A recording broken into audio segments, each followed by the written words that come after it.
सभी दर्शक साथियों को मेरा नमस्कार। मैं हूं हरीश गंगवार और आज आपके लिए लेकर आया हूं मिडिल इंग्लिश पीरियड पर एक वीडियो, जिसमें हम दो पीरियड शामिल करेंगे, एंग्लो नॉर्मन पीरियड एंड चौसर का पीरियड। तो एंग्लो नॉर्मन पीरियड का जो टाइम रहा वो 1066 ईस्वी से 1340 ईस्वी तक रहा। तो एंग्लो नॉर्मन पीरियड के बारे में जानते हैं और क्या क्या विशेषताएं रही, इसका कैसे नाम पड़ा, इसको आगे बढ़ाते हैं। और जो लोग पहली बार चैनल को विजिट कर रहे हैं या जिन्होंने अभी तक चैनल को सब्सक्राइब नहीं किया है, उन लोगों से मेरा हाथ जोड़ के निवेदन है, प्लीज़ चैनल को सब्सक्राइब करें, बेल आइकन को प्रेस करें और आगे आने वाले टाइम में सभी वीडियोस की नोटिफिकेशंस प्राप्त करें, जिससे कि सबसे पहले आप वीडियोस को देख पाएंगे। तो चलिए शुरू करते हैं। जैसे कि मैंने एंग्लो सैक्सन के बारे में बताया था पीरियड के बारे में, उसी प्रकार एंग्लो नॉर्मन के बारे में बताते हैं कि जब इसका कॉन्क्वेस्ट शुरू हुआ, इंग्लिश लिटरेचर की हिस्ट्री में एक अभियान चालू हुआ जो नॉर्मन ने चालू किया और उन्होंने सैक्सन्स की जगह प्राप्त की। The Normans brought with their rich French culture and language. Normans अपने साथ लेकर आए थे बहुत ही अच्छी भाषा, फ्रेंच कल्चर और लैंग्वेज, ठीक है, फ्रांस की संस्कृति, वहाँ की भाषा को लेकर आए थे। तो इसलिए वहाँ की जो भाषा थी एंग्लो नॉर्मन पीरियड की, तो वो उसमें फ्रेंच भाषा की अधिकता रही। तो इसे हम नॉर्मन फ्रेंच लिटरेचर या एंग्लो फ्रेंच लिटरेचर की कैटेगरी में शामिल करते हैं। एंग्लो नॉर्मन पीरियड में जो भी लिटरेचर रहा उसको। एंग्लो नॉर्मन पीरियड जो है वो मिडिल एजेस से संबद्ध रहा ब्रिटेन की, इसलिए हम इसे मिडिल इंग्लिश पीरियड भी जानते हैं।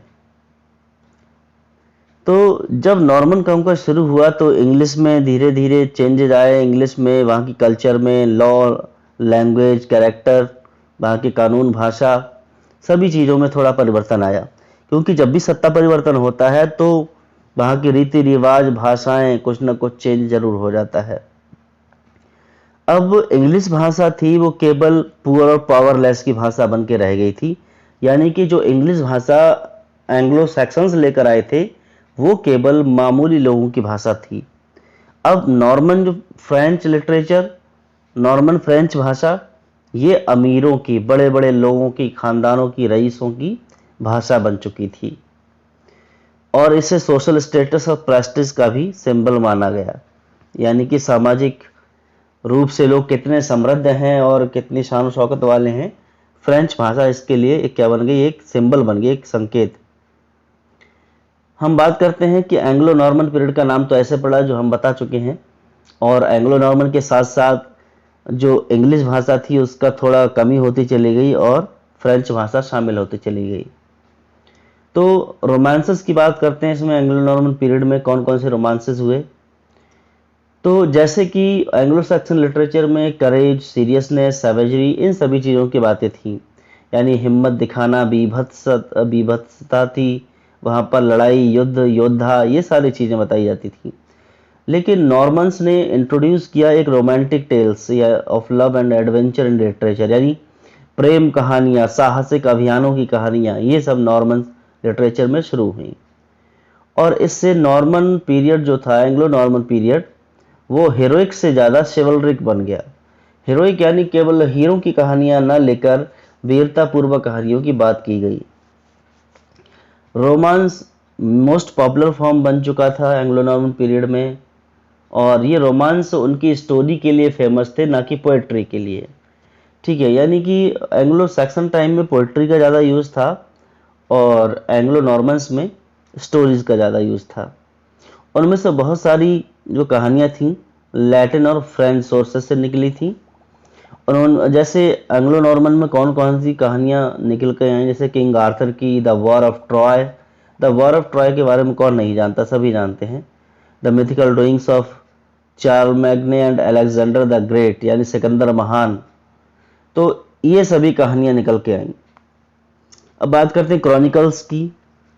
क्रॉनिकल्स यानी जो कहानियाँ होती हैं राजा महाराजाओं की, युद्धों की, उनके बारे में। तो एंग्लो नॉर्मन पीरियड में इंग्लिश पीरियड लिटरेचर में जो क्रॉनिकल थे बहुत ही वेल एस्टैब्लिश थे और राइटिंग में थे। एंग्लो सेक्शन में मैंने आपको क्या बताया था, वो राइटिंग में कम और स्पीकिंग में ज़्यादा थे, और राइटिंग में बहुत ही कम चीज़ें बची हुई थी ओल्ड इंग्लिश लिटरेचर में यानी सेक्शन में। जैसे कि मैंने आपको ब्यूवुल्फ बताया था ओल्डेस्ट एपिक, तो यहाँ पर फॉर्म ऑफ राइटिंग काफ़ी इस्टेब्लिश हो चुका था। और ये क्रॉनिकल्स हिस्ट्री ऑफ किंग्स यानी राजाओं के इतिहास को रिकॉर्ड करते थे। जैसे मैंने अभी बताया, क्रॉनिकल्स के बारे में राजा महाराजाओं की कहानियाँ, उनके युद्धों की कहानियाँ, ये सब बनाई जाती थी। एंग्लो नॉर्मन लैंग्वेज में ये कहानियाँ लिखी जाती थी, ये क्रॉनिकल्स लिखे जाते थे, फिर भी उनका जो मेजर सोर्स था नॉलेज का वो मेडिएवल लोगों से था। इसके अलावा उनमें ऐतिहासिक घटनाएं हुआ करती थी, लेजेंडरी मटेरियल यानी लोगों के बारे में, महान लोगों के बारे में कहानियां हुआ करती थी, इंटरप्रिटेशन हुआ करता था, ऑथर के द्वारा ये सारी चीज़ें शामिल की जाती थी। तो ये तो रही रोमांस की बात। अब बात करते हैं मिस्ट्री एंड मिरेकल प्लेस की। मिडिल इंग्लिश पीरियड का एक जो बहुत ही अच्छा खासा अचीवमेंट रहा है वो रिलीजियस और डायडेक्टिक राइटिंग्स में रहा है, धार्मिक और उपदेश देने वाली कहानियां। इस कैटेगरी में मिस्ट्री और मिरेकल प्लेज आते हैं।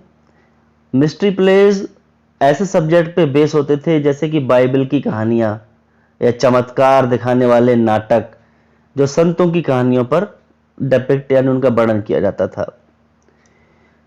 चर्च के क्लर्जीमैन वहाँ की अथॉरिटी हुआ करते थे, तो उनकी केवल अथॉरिटी थी लिखने के लिए और नाटकों को प्ले करने के लिए। तो इसलिए उन्होंने मीडियम ऑफ राइटिंग को और इनको परफॉर्म करने का जो भाषा चुनी वो लैटिन भाषा चुनी, क्योंकि क्लर्जीमैन एक अलग तरह की भाषा का प्रयोग करते थे, लैटिन भाषा का।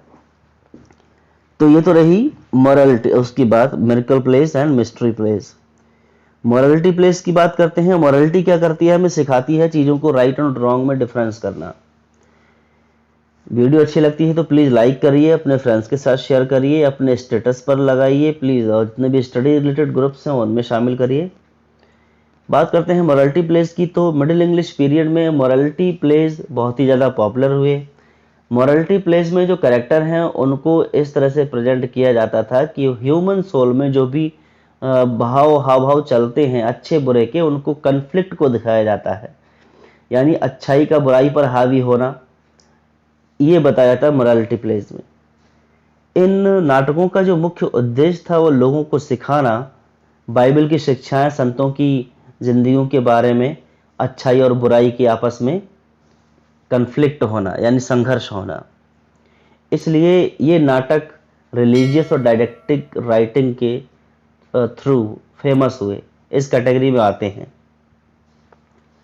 अब बात करते हैं एंग्लो नॉर्मन पोइट्स की। तो इसमें बहुत सारे पोइट्स मैंने शामिल किए हैं जिनके बारे में आपको बताऊंगा। एंग्लो नॉर्मन पोइट्स यानी कि कुछ ना कुछ तो क्वेश्चन पोइट्स के बारे में पूछे जा सकते हैं। इनमें से कुछ मिडिल इंग्लिश पीरियड के फेमस पोइट्स यहाँ पे दिए जा रहे हैं। तो पहला है Philip de Thaun. Philip de Thaun ये अर्लीस्ट एंग्लो नॉर्मन पोइट था इस पीरियड का। इसका जो मेन जो फेमस होने वाली चीज़ें थी तो महत्वपूर्ण कविताएं, पहली पोएम थी लिवरेड स्क्रेचर्स और इसका फेमस वर्क दूसरा जो था एक एलेग्रिकल पोएम बेस्टियर, और इनको 1121 के आसपास लिखा गया एंग्लो नॉर्मन डायलेक्ट में यानी एंग्लो नॉर्मन के द्वारा बोले जाने वाली भाषा में। दूसरे पोइट की बात करते हैं रेजिनाल्ड ऑफ कैंटरबरी। दूसरा जो फेमस पोएट रहा उसका नाम है रेजिनाल्ड ऑफ कैंटरबरी और ये एक साधु था। उसकी फेमस कविता का नाम है the legend of Saint Malchus which was written around 1112। ठीक है, 1112 के आसपास में एक कविता लिखी गई। तीसरा है हिलेरियस। हिलेरियस एक दूसरा एंग्लो नॉर्मन पोएट था 12th सेंचुरी का। वो एक इंग्लिशमैन था लेकिन उसने कविताओं को लैटिन भाषा में लिखा। उसकी कविताओं में उसने इंग्लिश पर्सन्स को ज़्यादा एड्रेस किया है यानी इंग्लिश पर्सन्स की बात की है। Next is Benoit de Sainte Maure. Benoit de Sainte Maure ये फेमस फ्रेंच पोएट था 12th सेंचुरी का। उसकी फेमस जो वर्क है रोमन डी ट्रॉय यानी the romance of Troy, Troy की कहानी के बारे में उसने लिखा। पांचवा है विलियम लैंगलैंड। विलियम लैंगलैंड का नाम कौन नहीं जानता, यानी मिडिल एज की जब बात की जाए तो वो 14 सेंचुरी में निकल कर आया, यानी 1300 से ऊपर। ठीक है, उसका जो इंग्लिश लिटरेचर में, इस टाइम के इंग्लिश लिटरेचर में काफ़ी बड़ा नाम था। उसने बहुत सारी महत्वपूर्ण कविताएं लिखी और उसका एक फेमस पोएम है a vision of pierce the Plowman. और उसने ये लिखा था रिलीजियस प्रैक्टिसेस, जो भ्रष्ट धार्मिक प्रथाएं हुआ करती थी, तो उसमें क्लियरली दिखाया गया है, एथिकल प्रॉब्लम्स के बारे में लिखा है उसने। और उसकी बहुत सारी जो पोएम्स हैं सटायरिकल हैं और इसमें मॉरल, पॉलिटिकल और सोशल क्वेश्चन रेज किए गए हैं, यानी कि इसने लोगों पर कुठाराघात किया है, उनसे सवाल पूछे हैं कि ऐसा क्यों। छठा पोएट जो है वो जॉन गॉवर था। जॉन गॉवर, उसने भी इंग्लिश पोइट्री के उत्थान में एक बड़ा महत्वपूर्ण स्थान प्राप्त किया। उसने 14th और 15th सेंचुरी में लिखा और इंग्लिश बारे में और कोर्टली मेडिएवल पीरियड पोइट्री के बारे में उसने लिखा। उसकी कविताएं थीं, उनने ये प्रूव किया कि जो इंग्लिश है वो दूसरी भाषाओं से आसानी से compete कर सकती है और वो पोइट्री में अपनी पहचान बना सकती है। तो गॉवर एक नरेटिव पोएट था और एक मोरलिस्ट था, यानी मोरल पोएम्स के बारे में लिखा करता था। तो ये तो बात रही एंग्लो नॉर्मन्स की पोएट्स की बात। अब बात करते हैं जो दूसरा पीरियड हमारा आता है मिडिल इंग्लिश पीरियड में, एज ऑफ चॉसर, 1340 से लेके 1400 तक। तो बात करते हैं, जैसे ही मिडिल इंग्लिश पीरियड का अंत होने को आया वैसे ही चौसर का नाम आ गया, और चौसर के नाम से यानी पोइट्री की जो सच्ची शुरुआत मानी जाती है वो चौसर से ही मानी जाती है।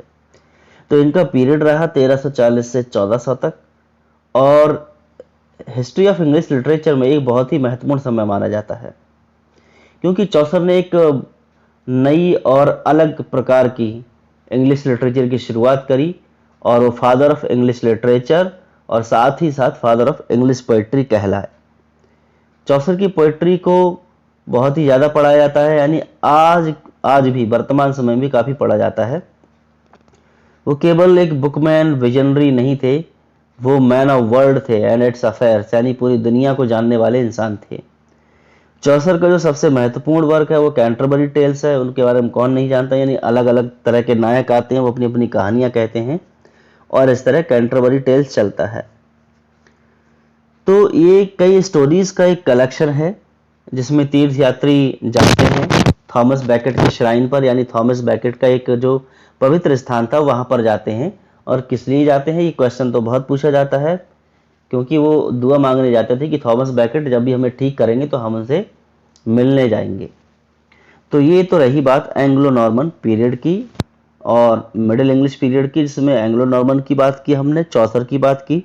आई होप वीडियो आपको पसंद आएगी और आपकी कामयाबी में एक मील का पत्थर साबित होगी।